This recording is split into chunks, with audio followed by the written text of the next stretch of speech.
of Shanda Vander Ark, that was the mother that we had covered several months back, who employed her son, her older son, to help basically torture, traumatize, and eventually kill the younger son by starvation and all sorts of horrible abuse.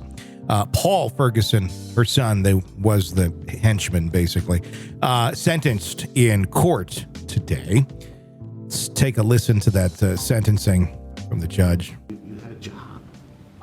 You could have, Mr. Johnson actually asked you, couldn't you have brought home a thing of food for him? You could have gone to a neighbor and said, hey, my mom's abusing him. You could have grabbed him and got him out of there. You could have done any number of things to stop this. And you chose not to. Your own brother. And this is where we're at. So, based on all that, it's a sentence of the court. You serve 30 years to 100 years, Michigan Department of Corrections. Credit for 592 days you've already served. Court's going to assess a $68 state cost, $130 crime-based rights assessment, no additional fines or costs. And looking rather shocked at this when the judge said 30 to 100 years in prison. After pleading guilty to a count on first-degree child abuse. The guilty plea came shortly after his mother, Shanda Vander Ark, was found guilty of murder of child abuse in relation to the death of Timothy, her son, on June 6 of 2002. During her mother's trial, Ferguson testified that he was coerced by his mother to mistreating his younger brother. Although he admitted to participating in the abuse, he claimed it was all under his mother's guidance. Judge Kacel dismissed the defense, stating that he believed the abuse was a joint effort between Ferguson and his mother. Ferguson addressed the court at his sentencing, expressing deep remorse and sought mercy and the opportunity to improve himself during his incarceration. Here's that. Yes, Your Honor. What reasons could justify my actions? I could make up 1,000 and never believe one. What words could voice my regrets? I can think of millions, yet never feel it's enough. If I could do it all again and do it right, I would. I feel I will pay for my choices and yet never feel better because he's still gone. I have had time to think during my time in Muskegon County Jail, and I've realized many things about myself that I might never have considered otherwise. My problems and flaws, to put it simply, are the place to begin correction of self. I ask the judge for nothing more than mercy and fairness, to offer me compassion so I might learn from him. I only hope to better myself in the coming days and serve my time with what little honor I have left, and to make right my faults in search of a better tomorrow. In search of a better tomorrow. Judge Kacel, while acknowledging the defendant's argument that Ferguson might have been controlled by his mother and possibly be on the autism spectrum, where if you just look at this kid for a few seconds, you know he is, noted that there was no substantial evidence to support these claims.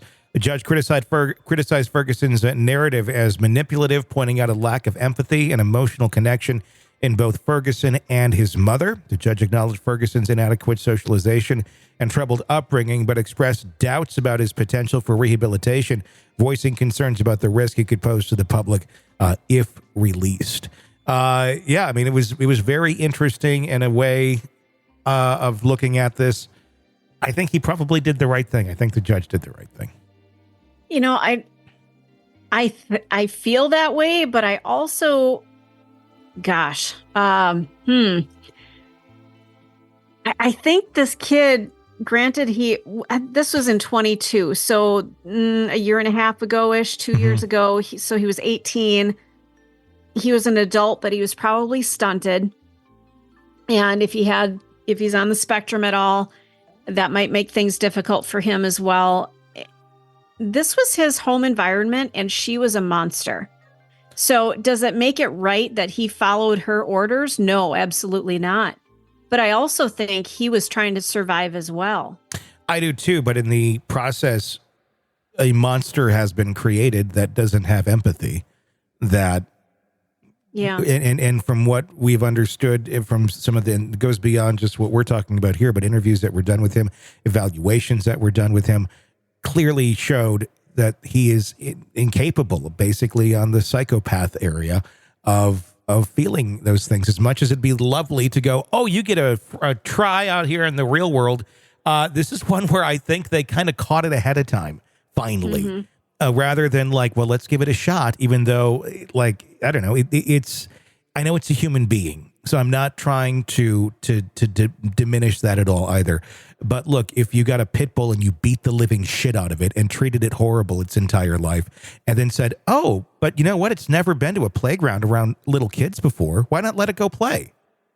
What the fuck do you think's going to happen? Yeah.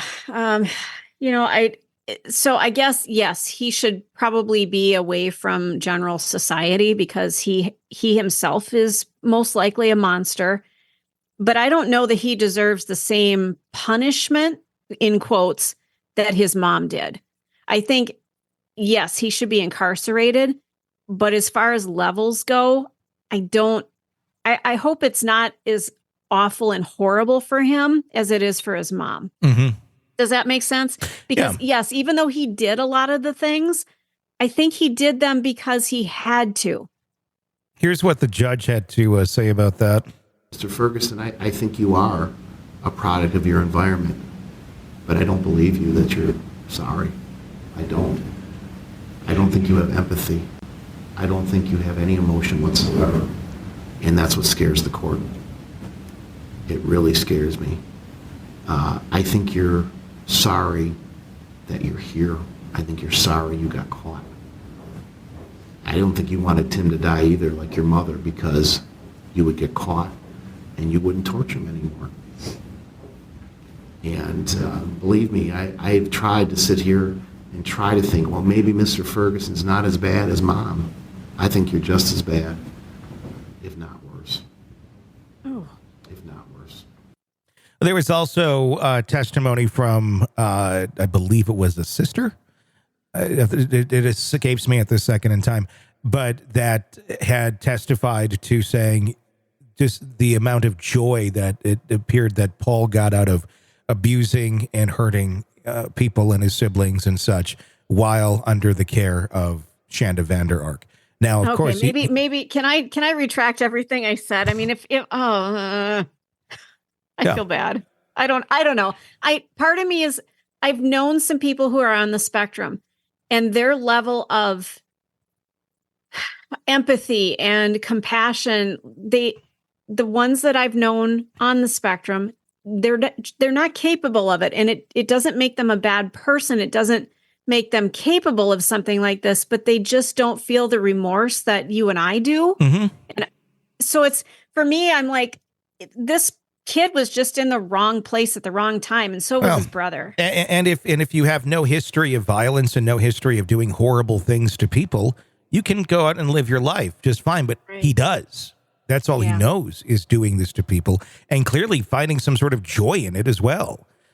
So yeah, I think this is one of those cases where I'm happy. If it was a perfect world and he could be rehabilitated and all this, some people just are not capable of it. Yeah. So I hope he can live a life behind bars that is productive for him. I don't think he would survive on his own, quite honestly.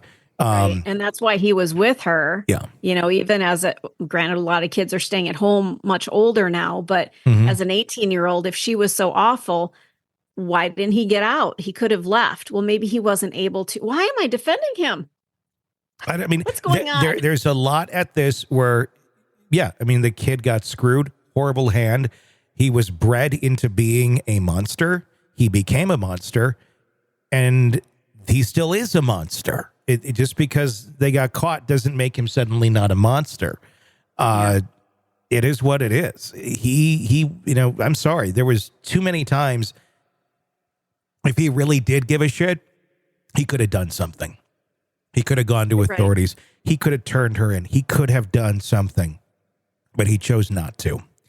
And there's consequences to those actions. As much as I'd like to be more soft on this, just knowing what I know now more about him, No, he's a danger to himself. He's a danger to the general public.